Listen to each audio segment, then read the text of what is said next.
사랑 끈을 짜니며 주 날개 밑내 쉬는 영원히 거기서 살리. 주 날개 밑 나의 피난처 되니 거기서 쉬기를 원하노라. 세상이 나를 위로치 못하나 거기서 평화를 누리리라. 주 날개 밑 평안하다. 그 사랑 끈을 짜니며 주 날개 밑내 쉬는 영원히 거기서 살리.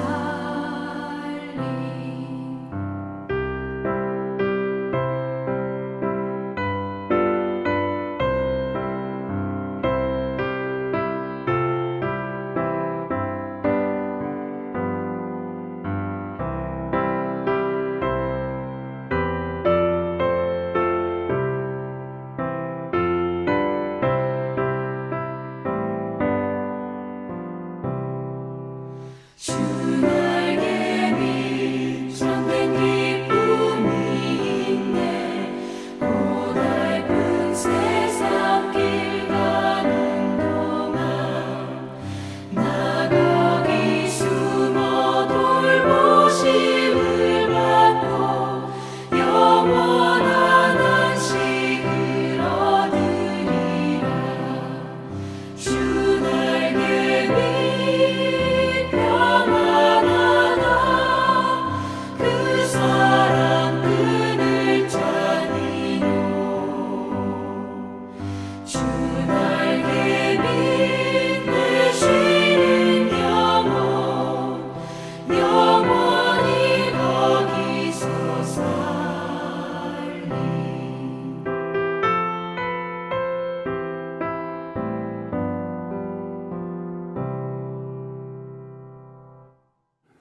기도하시겠습니다. 좋으신 하나님 아버지, 오늘도 새로운 날을 주시고 또 새로운 말씀 주신 것을 감사합니다. 오늘 말씀을 통해서 살아계신 주님의 음성을 듣기 원합니다. 말씀하옵소서. 저희들이 듣고 또 순종하겠습니다. 예수님의 이름으로 기도했습니다. 아멘. 할렐루야. 오늘은 민수기 34장, 35장 그리고 36장을 함께 읽겠습니다. 민수기 34장은 가나안 땅을 분배하는 내용입니다. 이스라엘 각 지파에게 앞으로 차지할 가나안 땅의 동서남북 경계를 정해주시고 지도자를 임명합니다. 그런데 2절에서 하나님이 이런 말씀을 하십니다. 그 땅은 너희의 기업이 되리니, 이런 말씀을 하십니다. 그 땅은 너희의 기업이 되리니. 기업이란 단어는 영어 성경에 보면 inheritance, 유산, 이렇게 번역이 됐습니다. 요즘 뉴스에 종종 나오는 말 중에 인류의 문화유산, 이런 말이 있죠. 인류의 문화유산, 그것은 귀한 것이고 잘 보존을 해야 한다, 그런 뜻입니다. 사명감을 가지고 잘 지켜야 하는 거죠. 마찬가지로 하나님이 주신 기업, 이것은 유산이고 귀한 것이고 잘 보존해야 한다는 것입니다. 사명감을 가지고 잘 지켜야 한다는 거죠. 창세기에서 아브라함을 통해서 하나님이 약속하셨던 유산이 바로 가나안 땅이었습니다. 아브라함과 이삭과 야곱에게 대대로 약속하신 땅이 바로 가나안 땅이었습니다. 이스라엘 백성들은 광야에서 40년 훈련을 받으면서 하나님이 약속하신 그 가나안 땅에 들어갈 날을 기다리고 또 기다렸죠. 그런데 여러분, 이스라엘을 가보신 분은 알겠지만 그 땅이 그렇게 썩 좋은 땅이 아닙니다. 특히 남쪽은 대부분 사막 지역입니다. 뭐 주변 나라에서 쏟아지는 그 흔한 석유도 나지 않는 땅이죠. 그런데 성경은 왜 그 땅을 약속의 땅이라 했을까요? 왜 젖과 꿀이 흐르는 축복의 땅이라 했을까요? 그 이유는 하나님이 주신 기업이기 때문입니다. 하나님이 주신 기업은 그저 육신의 평안을 위한 게 아니죠. 영적인 사명을 위한 것입니다. 가나안의 죄악과 우상을 몰아내고 하나님의 나라를 건설하라는 그런 사명이었습니다. 하나님이 우리에게 주시는 사명도 사실 같은 거죠. 이 땅에서 죄악과 우상을 몰아내고 하나님의 나라를 건설하는 것입니다. 이 땅을 거룩한 땅으로 변화시키는 게 우리의 사명인 것을 잊지 마시기 바랍니다. 그 다음에 35장은 레위인들에게 거주할 성읍을 주고 또 도피성을 건설하라고 그렇게 명령하십니다. 레위인들은 성막에서 봉사하기 때문에 땅을 기업으로 받지 못했습니다. 그래서 하나님께서 모세에게 명령하시길 레위인들을 배려해서 거주할 성읍을 주라고 하신 거죠. 예배를 위해 일하는 레위 지파를 다른 지파들이 책임을 져야 한다, 그런 뜻입니다. 그리고 전국에 도피성을 건설하라고 그렇게 명령하시죠. 도피성이 무엇인지 좀 설명을 드리겠습니다. 구약 성경은 기본적으로 살인자는 반드시 죽여야 한다고 말합니다. 피살된 사람의 가장 가까운 친족이 살인자를 죽일 수 있었습니다. 그런데 문제는 우발적인 살인, 즉 실수로 죽인 경우는 피할 길을 열어주었습니다. 그것이 바로 도피성 제도죠. 예를 들어 도끼로 나무를 패다가 도끼날이 빠지는 바람에 지나가던 애매한 사람이 맞아 죽은 경우, 이것은 고의성이 전혀 없는 살인이죠. 실수로 사람을 죽인 것입니다. 이런 경우 신속하게 도피성으로 도망치면 살려주라는 것입니다. 도피성에 피한 사람은 정당한 재판을 받기까지 보호받을 수 있었습니다. 정식 재판을 해서 고의성이 드러나면 그때 죽이면 되고, 만일 고의성이 없는 게 판정되면 도피성에서 계속 보호를 받을 수 있는 거죠. 도피성은 이스라엘 전국에 6군데를 설치했습니다. 요단강을 중심으로 서쪽에 3군데, 또 동쪽에 3군데를 설치했습니다. 이스라엘 어느 장소에서든지 사건이 발생했을 때 신속하게 도피할 수 있도록 배려한 거죠. 어디서나 하루 정도면 충분히 도달할 수 있는 거리에 도피성이 있었습니다. 여러분, 구약에 이 도피성이 있다면 신약에는 무엇이 있습니까? 신약에는 십자가가 있는 거죠. 십자가가 바로 우리에게 도피성이 되는 거죠. 구약에서 죽을 죄인이 도피성에 피하면 살 수 있었던 것처럼 신약에서는 죽을 죄인이 십자가로 피하면 살 수 있는 것입니다. 그러니까 구약의 도피성은 신약의 십자가 구원의 예고편에 해당하는 거죠. 죽을 죄인이 생명을 구원받을 수 있는 길이 바로 도피성이요, 또 십자가인 것입니다. 36장 보시면 36장은 슬로브와 딸들 얘기입니다. 슬로브와 딸들. 저번에 민수기 읽을 때 슬로브앗의 딸들이 모세를 찾아온 사건을 기억하실 것입니다.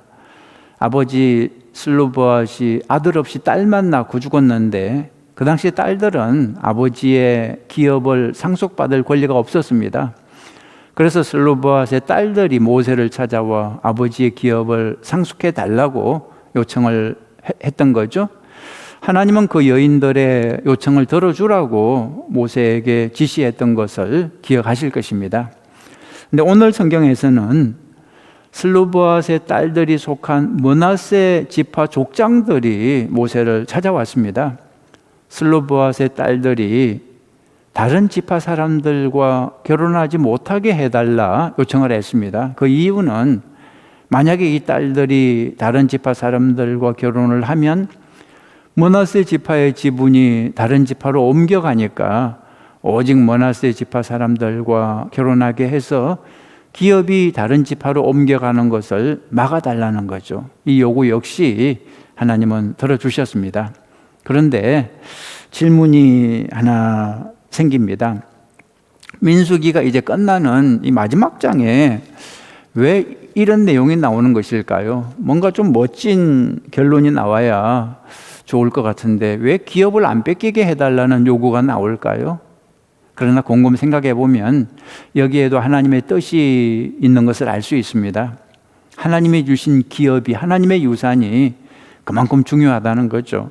하나님이 주신 기업을 잘 지키고 보존해야 한다는 뜻입니다. 기업이란 말은 아까 말씀드렸지만 유산이란 뜻이죠.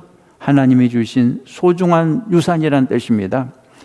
하나님이 주신 이 기업을 오해하면 안 됩니다. 그저 그냥 먹고 사는데 필요한 그런 걸로 그냥 오해하면 안 됩니다. 사실 먹고 사는 환경으로 따지면 가나안 땅보다 애굽이 더 좋죠. 애굽은 물도 풍부하고 그 나일강이 얼마나 좋습니까? 땅도 기름지고 곡식이 풍성했습니다. 옛날에 가나안에 살던 야곱의 가족들이 흉년을 만나 죽게 됐을 때 애굽으로 곡식을 구하러 오지 않았습니까? 그리고 이스라엘의 두 지파하고 절반이 가나안 동편을 탐내서 자기들은 거기 살겠다고 말한 것을 보면 가나안 땅이 그렇게 매력적인 장소가 아니었음을 알 수 있죠. 그럼에도 불구하고 이스라엘 백성에게는 가나안 땅이 하나님이 주신 기업입니다. 그 땅을 통해서 전 세계를 구원하기 위한 하나님의 나라가 시작을 하는 거죠. 거기서 우상 숭배를 몰아내고 하나님 예배를 시작해야 하는 거죠. 이 거룩한 땅이기 때문에 그 유산을 귀하게 생각하고 잘 보존을 해야 하는 것입니다. 자, 이제 드라마 성경 같이 보겠습니다. 기도하겠습니다. 좋으신 하나님 아버지, 이제 주님의 음성을 듣겠습니다. 말씀하옵소서. 저희들의 귀를 열어주시고 마음을 열어주시고 주님의 뜻을 발견할 수 있도록 도와주시옵소서. 예수님의 이름으로 기도했습니다. 아멘. 제34장. 여호와께서 모세에게 말씀하여 이르시되 너는 이스라엘 자손에게 명령하여 그들에게 이르라. 너희가 가나안 땅에 들어가는 때에 그 땅은 너희의 기업이 되리니 곧 가나안 사방 지경이라. 너희 남쪽은 에돔 곁에 접근한 신광야니 너희의 남쪽 경계는 동쪽으로 염해 끝에서 시작하여 돌아서 아그라빔 언덕 남쪽에 이르고 신을 지나 가데스 바네아의 남쪽에 이르고 또 하살라다를 지나 아스몬에 이르고 아스몬에서 돌아서 애굽 시내를 지나 바다까지 이르느니라. 서쪽 경계는 대해가 경계가 되나니 이는 너희의 서쪽 경계니라. 북쪽 경계는 이러하니 대에서부터 호르산까지 그어라. 호르산에서 그어 하맛 어귀에 이르러 치닷에 이르고 그 경계가 또 시브론을 지나 하살에난에 이르나니 이는 너희의 북쪽 경계니라. 너희의 동쪽 경계는 하살에난에서 그어 스밤에 이르고 그 경계가 또 스밤에서 리블라로 내려가서 아인 동쪽에 이르고 또 내려가서 긴네렛 동쪽 해변에 이르고 그 경계가 또 요단으로 내려가서 염해에 이르나니 너희 땅의 사방 경계가 이러하니라. 모세가 이스라엘 자손에게 명령하여 이르되 이는 너희가 제비 뽑아 받을 땅이라.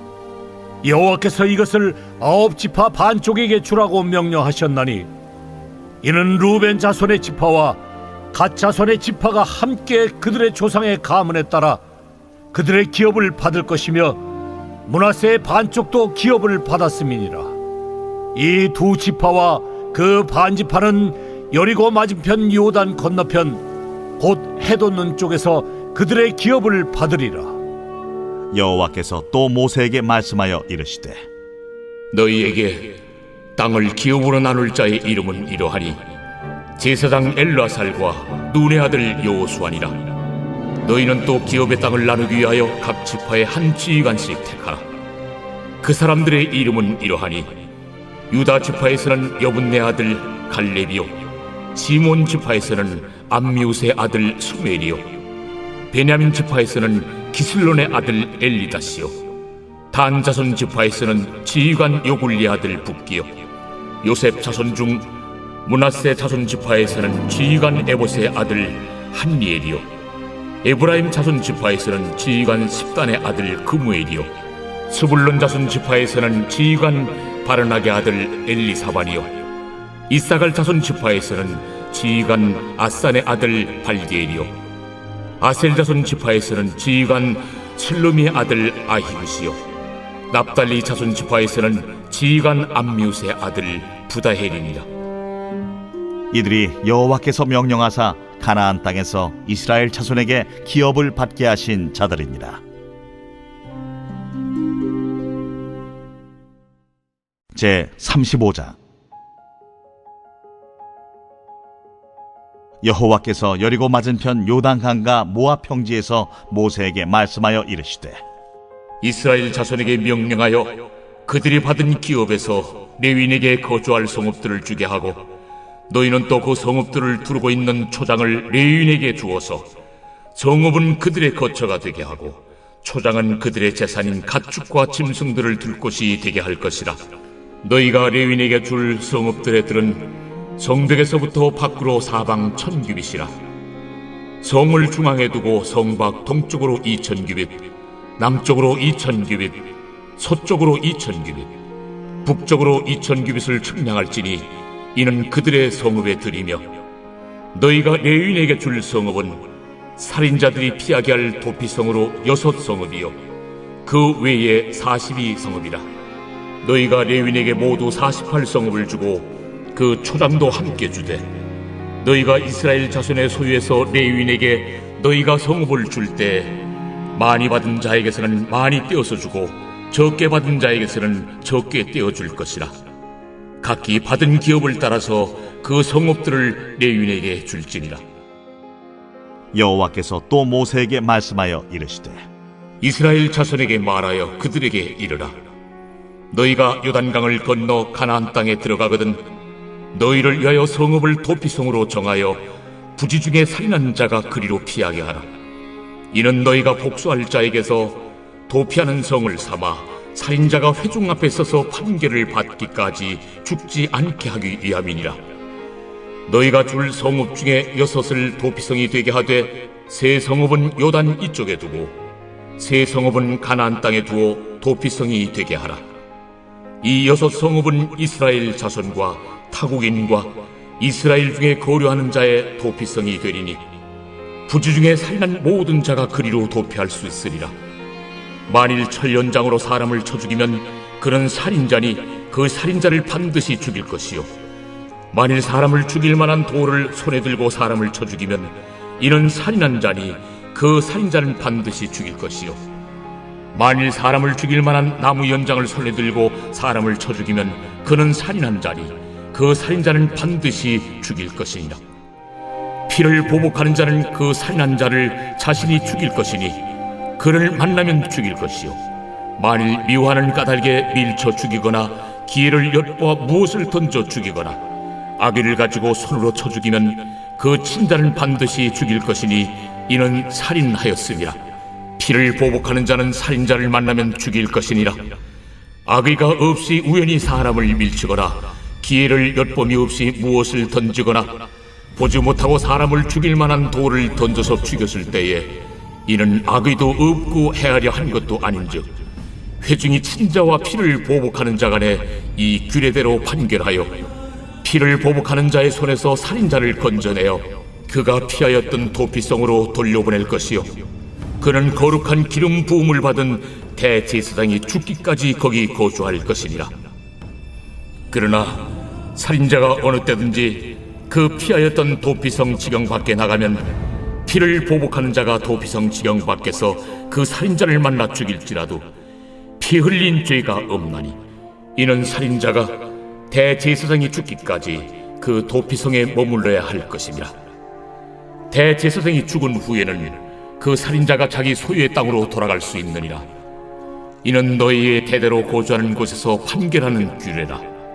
사람을 죽인 모든 자 곧 살인한 자는 증인들의 말을 따라서 죽일 것이나 한 증인의 증거만 따라서 죽이지 말 것이요 고의로 살인죄를 범한 살인자는 생명의 속전을 받지 말고 반드시 죽일 것이며 또 도피성에 피한 자는 대제사장이 죽기 전에는 속전을 받고 그의 땅으로 돌아가 거주하게 하지 말 것이니라. 너희는 너희가 거주하는 땅을 더럽히지 말라. 피는 땅을 더럽히나니 피 흘림을 받은 땅은 그 피를 흘리게 한 자의 피가 아니면 속함을 받을 수 없느니라. 너희는 너희가 거주하는 땅 곧 내가 거주하는 땅을 더럽히지 말라. 나 여호와는 이스라엘 자손 중에 있음이니.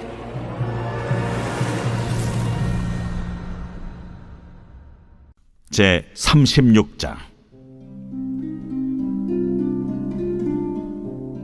요셉 자손의 종족 중 므낫세의 손자 마길의 아들 길르앗 자손 종족들의 수령들이 나와 모세와 이스라엘 자손의 수령된 지휘관들 앞에 말하여 이르되 여호와께서 우리 주에게 명령하사 이스라엘 자손에게 제비 뽑아 그 기업의 땅을 주게 하셨고 여호와께서 또 우리 주에게 명령하사 우리 형제 슬로브앗의 기업을 그의 딸들에게 주게 하셨은즉 그들이 만일 이스라엘 자손의 다른 지파들의 남자들의 아내가 되면 그들의 기업은 우리 조상의 기업에서 떨어져 나가고 그들이 속할 그 지파의 기업에 참가되리니 그러면 우리가 제비 뽑은 기업에서 떨어져 나갈 것이요 이스라엘 자손의 희년을 당하여 그 기업이 그가 속한 지파에 참가될 것이라. 그런즉 그들의 기업은 우리 조상 지파의 기업에서 아주 삭감되리이다. 모세가 여호와의 말씀으로 이스라엘 자손에게 명령하여 이르되 요셉 자손 지파의 말이 옳도다. 슬로브앗의 딸들에게 대한 여호와의 명령이 이러하니라. 이르시되 슬로브앗의 딸들은 마음대로 시집가려니와 오직 그 조상 지파의 종족에게로만 시집갈지니 그리하면 이스라엘 자손의 기업이 이 지파에서 저 지파로 옮기지 않고 이스라엘 자손이 다 각기 조상 지파의 기업을 지킬 것이니라 하셨나니 이스라엘 자손의 지파 중 그 기업을 이은 딸들은 모두 자기 조상 지파에 종족되는 사람의 아내가 될 것이라. 그리하면 이스라엘 자손이 각기 조상의 기업을 보존하게 되어 그 기업이 이 지파에서 저 지파로 옮기게 하지 아니하고 이스라엘 자손 지파가 각각 자기 기업을 지키리라. 슬로브핫의 딸들이 여호와께서 모세에게 명령하신 대로 행하니라. 슬로브핫의 딸 말라와 디르사와 호글라와 밀가와 노아가 다 그들의 숙부의 아들들의 아내가 되니라. 그들이 요셉의 아들 므낫세 자손의 종족 사람의 아내가 되었으므로 그들의 종족 지파에 그들의 기업이 남아 있었더라. 이는 여리고 맞은편 요단과 모압 평지에서 여호와께서 모세를 통하여 이스라엘 자손에게 명령하신 계명과 규례니라. 예, 오늘 성경에서 여러분 어떤 내용이 마음에 와닿았습니까? 저는 도피성이 마음에 와닿았습니다. 구약의 도피성은 이스라엘 땅 어디에서라도 쉽게 갈 수 있도록 만들었습니다. 도피성으로 가는 도로도 아주 넓게 잘 정비를 해서 절대 길이 막히지 않게 했습니다. 그리고 차별이 없었습니다. 유대인이나 이방인이나 남녀노소 빈부귀천 아무 차별 없이 누구나 도피성으로 피신할 수 있었습니다. 예수님의 십자가 도피성도 이와 같은 것입니다. 차별이 없습니다. 큰 죄, 작은 죄, 남녀노소, 인종 등 차별이 없습니다. 누구라도 십자가로 피하면 살 수 있는 거죠. 로마서 10장 13절 기억하십니까? 누구든지 주의 이름을 부르는 자는 구원을 받으리라 그랬습니다. 자, 기도 제목 드리겠습니다.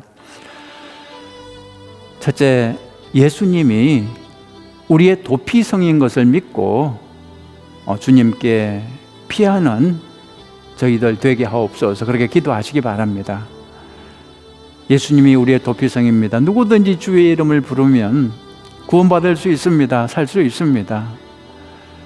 예수님의 십자가 도피성에 다 피할 수 있도록 그렇게 기도하시기 바랍니다. 두 번째, 현장 예배 위해서 기도하십시오. 이번 돌아오는 주일 현장 예배 하나님의 은혜가 넘치고 다시 예배가 회복되는 시간이 될 수 있도록 예배가 많이 무너졌습니다. 하나님 예배를 다시 회복시켜 주시옵소서. 현장 예배 위해서 기도하시기 바랍니다. 또 안전을 위해서도 기도해 주십시오. 예배 때 절대 감염이 일어나지 않도록 하나님 지켜주옵소서. 또 자녀들 위해 기도하십시오. 우리 자녀들 이 어려운 때에 잘 이겨낼 수 있도록 성령께서 우리 자녀들 보호하여 주시옵소서. 또 네 번째로 나라와 민족을 위해서 기도하시기 바랍니다. 특별히 지금 미국은 선거철입니다. 11월 달에 그 선거를 통해서 하나님 이 나라에 하나님의 뜻에 합당한 그런 지도자들이 세워지게 하여 주옵소서. 하나님께서 개입하여 하나님의 뜻에 순종하는 지도자들이 세워지게 하여 주옵소서. 그렇게 기도하시기 바랍니다. 그리고 마지막으로 아프신 분들 위해서 이 코로나 사태로 힘들어하고 어려워하고 또 우울해하는 그런 분들을 위해서 기도해 주시기 바랍니다. 이 어려움을 잘 이겨낼 수 있도록 같이 기도하겠습니다. 도신 하나님 아버지, 오늘 이 시간에 저희들 다시 한번 예수님의 십자가를 생각합니다. 구약의 도피성이 있었던 것처럼 하나님 신약에 예수님의 십자가가 있음을 감사드립니다. 예수님의 십자가 덕분에 죽을 죄인 우리들이 거기 피하여 살 수 있음을 감사드립니다. 그러나 지금도 이 도피성을 알지 못하는 사람들이 많이 있습니다. 누구라도 주의 이름을 부르면 살 수 있는데 하나님 아버지, 온 인류가 예수님의 십자가 도피성에 다 피할 수 있도록 주님 은혜 내려 주시옵소서. 하나님 이 시간에 현장 예배 위해서 기도합니다. 이번 주일 현장 예배 하나님 은혜가 있고 성령이 충만한 예배가 되게 하여 주시옵소서. 비록 현장에서 찬송을 부르지 못하고 여러 가지 제약이 있지만 그럼에도 불구하고 하늘 문을 열고 하나님의 임재가 있는 거룩한 예배가 되게 하여 주시옵소서. 예배를 통해서 하나님 우리들의 무너진 심령 믿음들이 다시 회복되게 도와주시옵소서. 하나님 예배가 많이 무너졌습니다. 많은 사람들이 예배를 드리지 않고 있습니다. 하나님 이 현장 예배를 통해서 우리들의 예배가 다시 회복될 수 있도록 도와주시옵소서. 하나님 나라와 민족을 위해서 기도합니다.